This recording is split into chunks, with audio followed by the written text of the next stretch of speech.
Yeah, no, speaking of the Ooh. protagonist, we should discuss Fuck that. off. What's there to discuss? There's quite a bit to Yeah, discuss. I kind of like. She did trick real dirty, and I was like, you know what, bitch, I don't care what happens to you anymore. I didn't care to begin with. Well, let me do the actual intro, and then we'll get into it. Oh shit! Sorry. Oh. Right, that I'm little gonna leave thing. that in. Oh yeah, hot start. Yep. Welcome to the Dubious Book Club podcast. I'm Aubrey, one of your dubious creatures. Say hi, other dubious creatures. Hi, dubious creatures. What's up? No. Yep. Well, and we are once again joined by guest Jayden King. Jayden, do you want to tell people where they can find you real quick? You can find me on all social media at It's Jayden King, doing all kinds of kingly things, tabletop and otherwise, storytelling and software. But let's dive into things. Yeah, we are going to be discussing the second half of Nevernight and content warnings before we get into things. Content warnings for Nevernight are graphic violence, gore, death of a parent, death of a child, torture, poisoning, animal death, and mentions of SA. And this is the second half of the book, starting right after the masquerade. And yes. Last time on My Assassin Dark Academia. Thank you, Alona. Don't out my fucking stolen jokes. Big oof. Seriously, next thing people are going to think that I don't have an original thought in my head, which is true, but hey. We believe your thoughts are original, just not yours. Thank you, person I've met twice. I appreciate it. That's 3 times more than most people get to say. But yeah,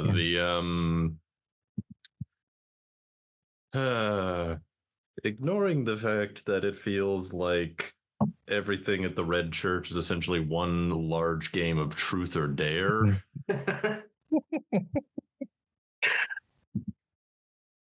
Yes, we return from the masquerade. Yeah, and shit is still fucked.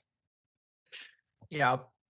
I was gonna say torturously drawn out because I am at this point in the book, I am just waiting. I know there's the sinking feeling that I have that most of the book is just going to be this, and I am not enjoying it. It got repetitive. The tone was like, are you ready for filler episode after filler episode?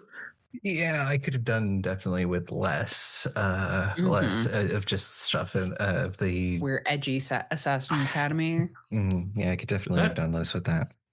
Yeah, that and they get so fucking nettled over the murder of students at the Assassin Academy. Okay, I get it though. I do. I kind of understand that. You're also training these people to assassinate people, and then you get real angry when someone goes and assassinates someone. It's like, let's teach you how to properly get away with murder, and then how dare someone commit murder and think they can get away with it? We're better to test your skills and then on your fellow students. Than to assassinate assassins. In their defense, they didn't realize that people die when they are killed. Apparently. What? How dare? That is fair. Yeah. I don't know, man. I don't know. That rule all felt like a vaguely, like a veil of this still is a learned place and you're still safe. That's the problem with the Dark Academia angle, because they really want to be like, no, it's still school. I know you're learning how to murder, but no, it's still school. Follow the rules. Yeah. Yeah. The thing is, the reason why this rule exists is mainly because the book is trying to set up a whodunit to spice up these filler chapters. And spoiler warning, it's Ash. It's fucking Ash. Yeah. it's Ash and her little shit brother, and it turns out they were here on a long con on behalf of the fantasy Catholics who I forgive the readership for not remembering who the fuck these people are after so many episodes of filler, because I'm going to be honest, when we finally get to the final bit, like the final climax, and the guy leading the fantasy Catholic Church Centurion army is that dude from the flashback all the way in the first part of the book, I legitimately didn't remember who this guy was. I did not either. It wasn't until they used the nickname that I was like, oh, that guy. Like, oh, right, that guy who's never appeared in a present scene the entire book. Yes. Oh, Gore. Ooh. Oh, why that dastardly. It was very strong, like the Wizard of Oz, where like the bad guys mentioned in so many ways, but never actually met or referenced in a way that's meaningful. So when it comes up, you're like, oh, that's right. Boo. I guess. Yeah. It's like bad guy jump scare. And then, but that's not the part I hate about the climax. Well, let's discuss everything before the climax, before we get to the climax. Gotta build it up so we can get climax? To the yeah, speaking of you're edging me so hard right now, Aubrey. Good, because they did that with us for like half a book. Touche. Like the classes, it's like I remember we come back in the masquerade, and it's just back to classes and trying to figure out who's sneaking around being evil in a school of murders. Yep. Yeah. Jessamine continues to try and Draco Malfoy it up, even though I cannot figure out this girl's deal other than the plot desperately needs some kind of high school rivalry. We need a red herring. Okay. Like I have a lot to unpack with Jessamine too. Yeah. No, please go on. Like, okay, first off, the reason that there's this problem is that her dad is dead because of Mia's dad and everything that happened. And so because they were tied to it, Jessamine's dad is murdered too. And Jessamine's like, well, if your dad didn't rebel, my dad wouldn't be dead. So it's your fault. And that is the most arbitrary leap I've ever seen. Ever. And then she just makes that her entire personality to just be like, I hate you because you made me an orphan because your dad didn't do well and my dad was friends with your, like, I couldn't stand her motive the entire time. It's very thin. Like, I can understand like how maybe after years of being very angry, somebody else maybe manipulated her into turning her anger on the wrong person, but we're not told if somebody else did, because or seen anything. It's just, no, she's over there, she's a red herring, she's angry, and she's just kicking Mia's butt every chance she gets. I don't even know why Jessamine's at the school other than she is here. Like, I don't even know what her motive is other than being a problem for me. Like, her entire personality and identity is built around being a rival to Mia, but she only met Mia here. So why is she, why is she here? What is she trying to accomplish? Why? Seems like the type, I feel like, yes, you're correct. And her entire personality is boiled down to being a rival. But like she even has a goon. Yeah, she's got her own fucking like goon who's just as bad. I don't fucking remember what his. No, that's Ashlyn and Osric. That's I don't remember who this fucking guy's name is because he's that important. I just know he makes a smug smile, and that's his entire personality. Is whenever Jessamine makes a joke, he makes the classic Draco Malfoy henchman guffaw. Yeah, he's mildly smug everywhere he goes, and that's. But like, have you ever met someone who's just so hellbent on being angry?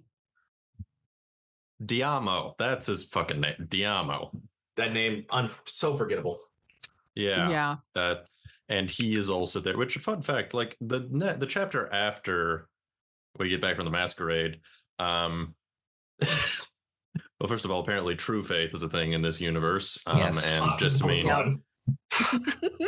Yeah. And Jessamine. Yeah, and then Jessamine, like, apparently figured that out, and then first thing she does upon them getting back from the masquerade is pulls upon sunshine.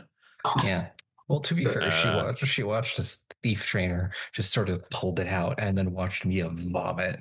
Oh yes, the power of awe compels you. The power of awe compels you. Apparently. Exactly. Fantasy Catholicism. The power of our non-denominational Trinity-like figure compels you. Yeah. Not that we're ever going to get much more on Dark and Beyond. That. No. We get nothing. We'll get nothing, and you will like it. Actually, counterpoint, we get less than nothing. We do get kind of less than nothing. We get extra non-information. It's just so, like, the focus. Did so nobody seriously, like, you pass over this with for a second draft and point out the obvious fact that we have so much information and none of it is actually relevant to the plot? We did get a lot of information about this world. Like, yes, really, but none of it's relevant. Yeah. Barely any of it is relevant to what happens to Mia, and that's the sin of too much world building. I want to add to that too, like, maybe I didn't catch it. What even is the actual plot? Assassin School. Assassin School. See, but that's right. That's the setting. But, like, what's the plot? You know what I mean? Like, no. So, okay. The plot is revenge, and we do have to keep in mind that this is the first book of 3. I have never once considered that a viable excuse. If you're gonna convince somebody to read a trilogy of books, you better fucking hook them with the first one. Otherwise, they're not coming back for the other 2. First one's got to stand on its own. Yeah.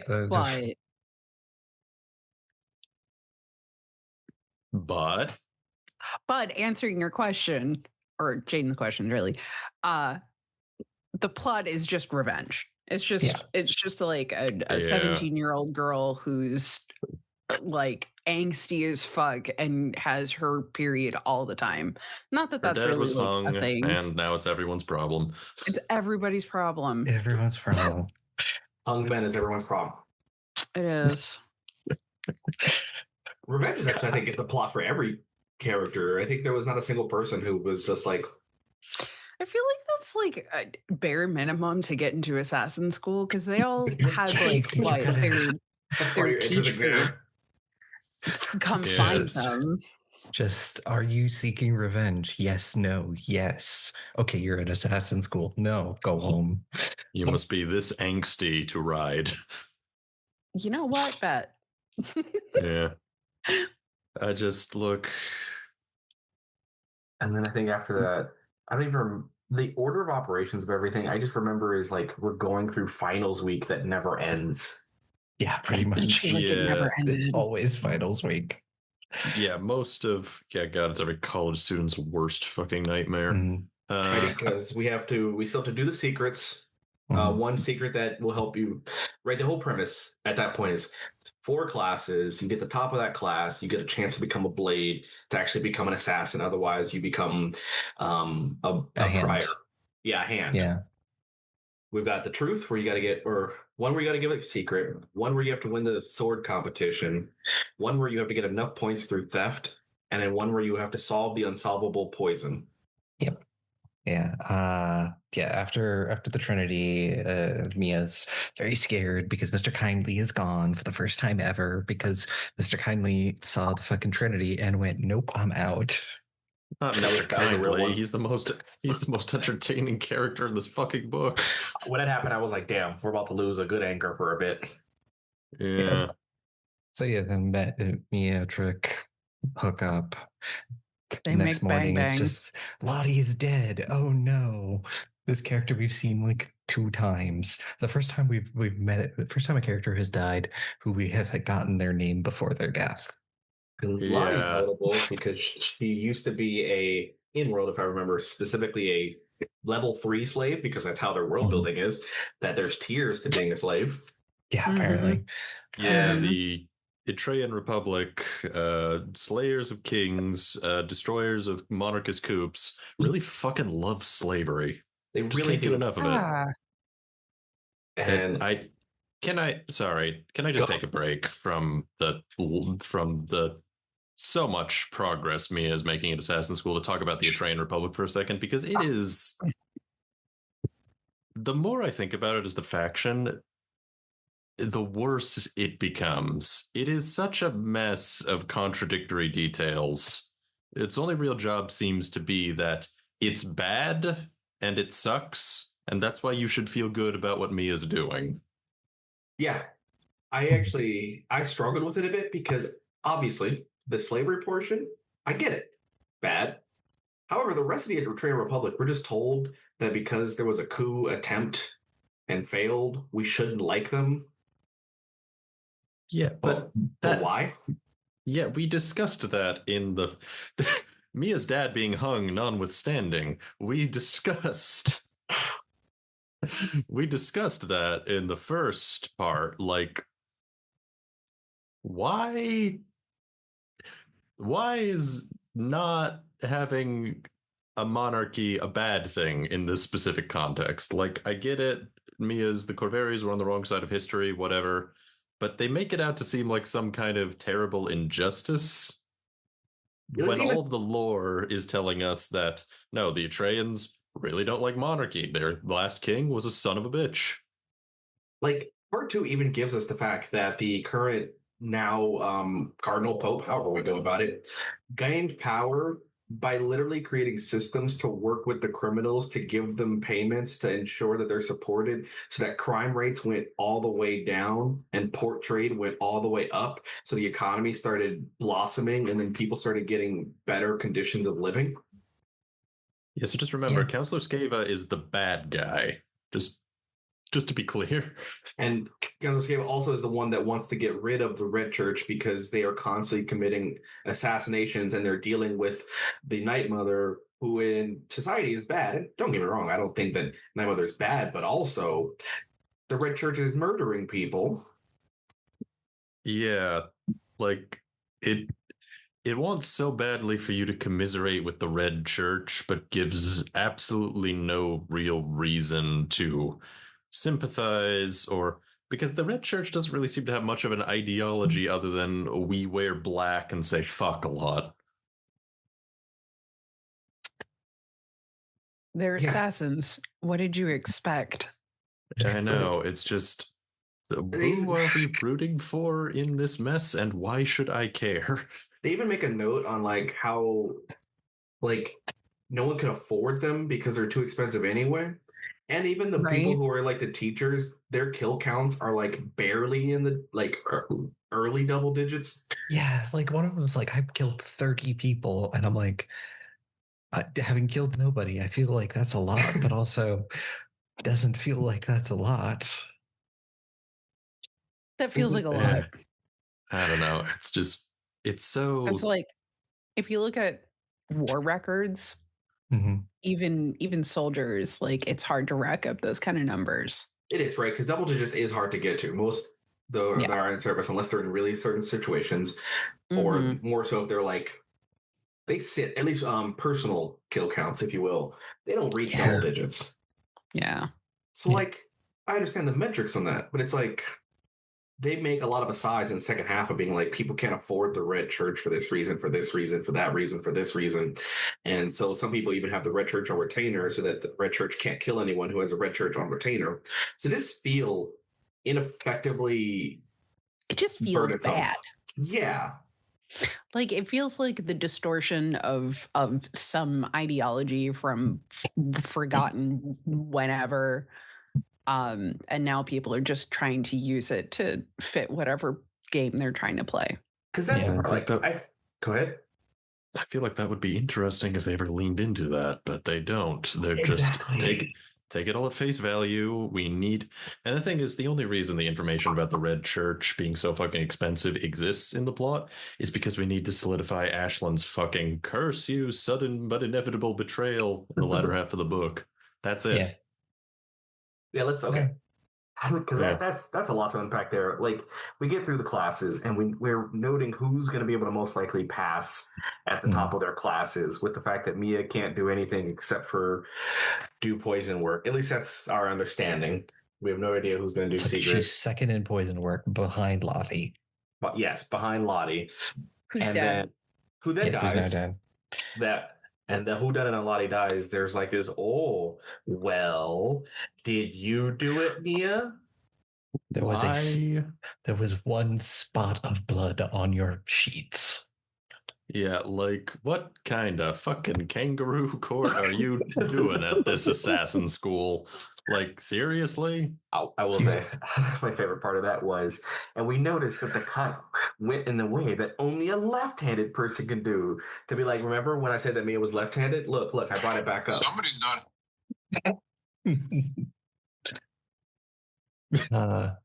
You're right. It was Professor Plum in the drawing room with the candlestick. Like, fucking hell. Yeah. Seriously? What kind of Ace Attorney bullshit is this? It certainly is. And then it essentially is like, they're like, Mia, you've got to tell us where you were, what you were doing. And Mia's like, no, I don't want to tell. And Mr. Kindly's like, I'll tell. And Mia's like, no. And Mr. Kindly's like, I was there. And Mia's like, I'm like, Mia, did you not? That's Mia was just being Mia and not paying attention. The fucking shadow cat who's always with you is your alibi.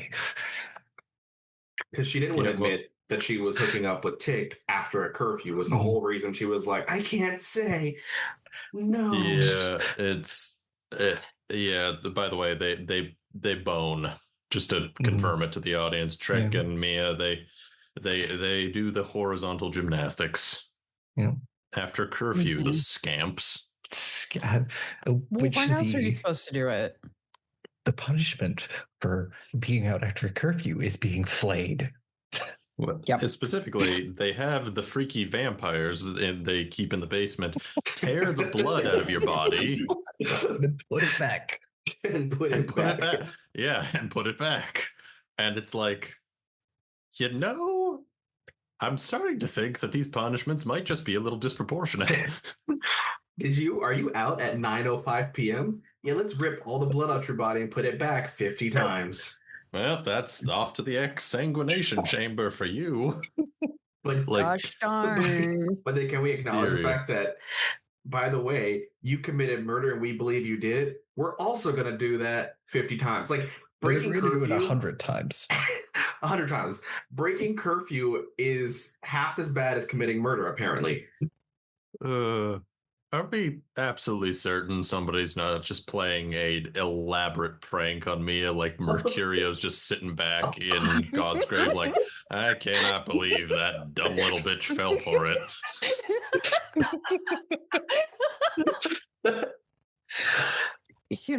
That makes this more palatable for sure. It does. Yeah. This is all really just a long con just to be like, hey, I got another one.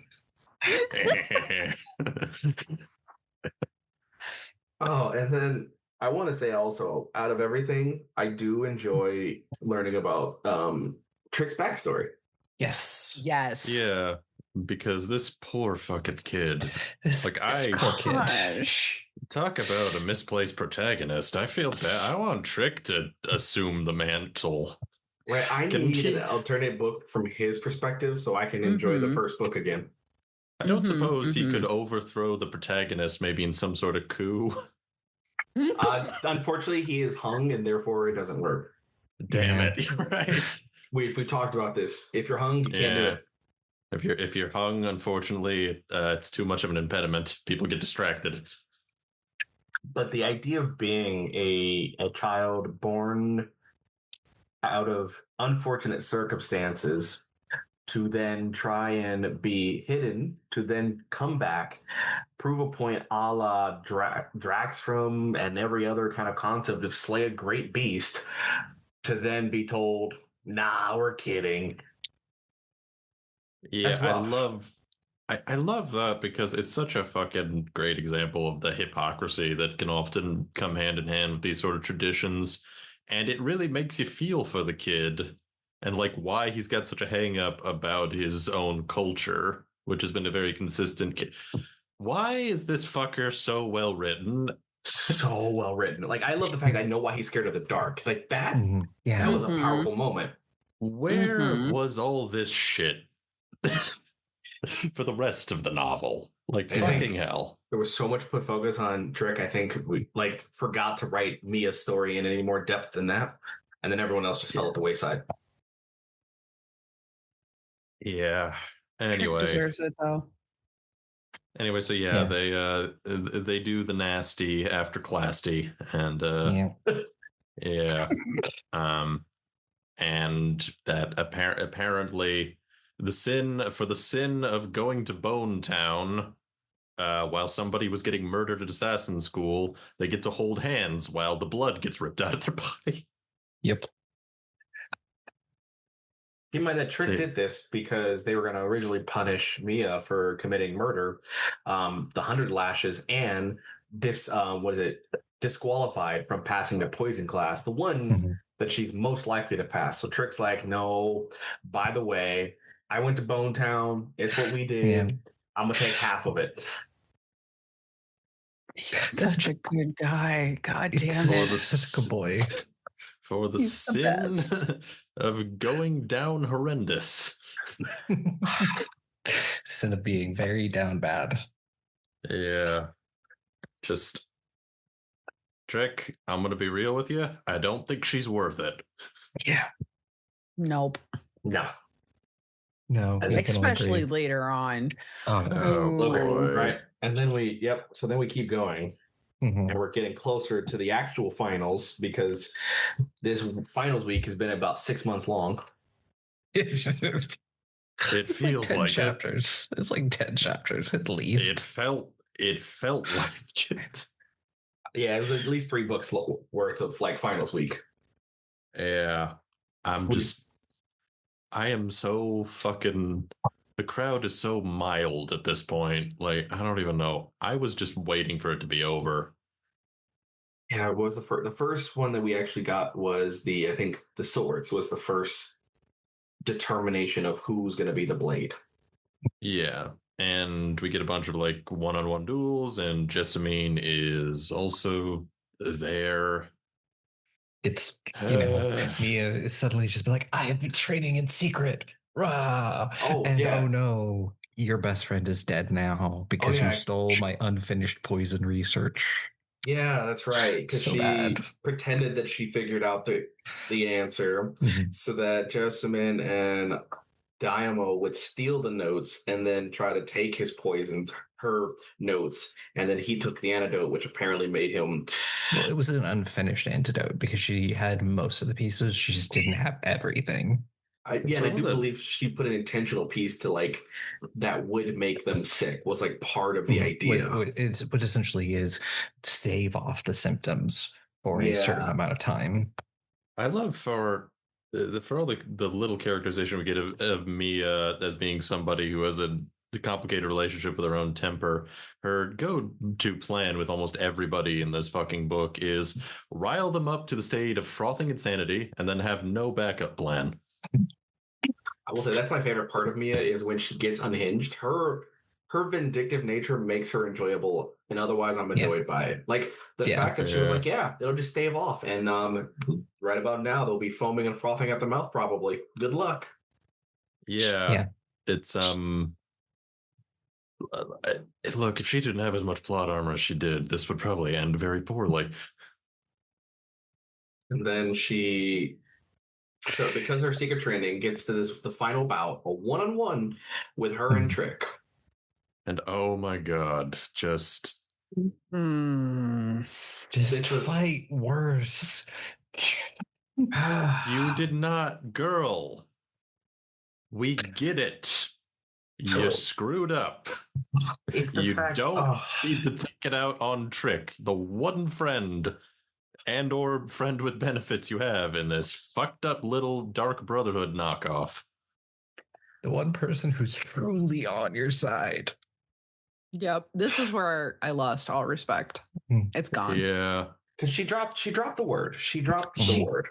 Like she did it. She with her whole chest. With her whole chest. Like from my perspective, I call this is basically saying it with a hard R kind of energy. Oh. Yeah. Like the fact that the only plan she could come up with to succeed was to essentially not only use Trick's worst baggage against him, but fucking call him a racial slur in the midst of. Well, okay, it's not a racial slur. It's more of a. It has to do with the illegitimate circumstances of his birth, but still, though, like that it's a slur. It's a slur. Yeah. It's a slur. Yeah. Calling his mother, like it's insulting him and his mother in the same breath. God damn it. It is just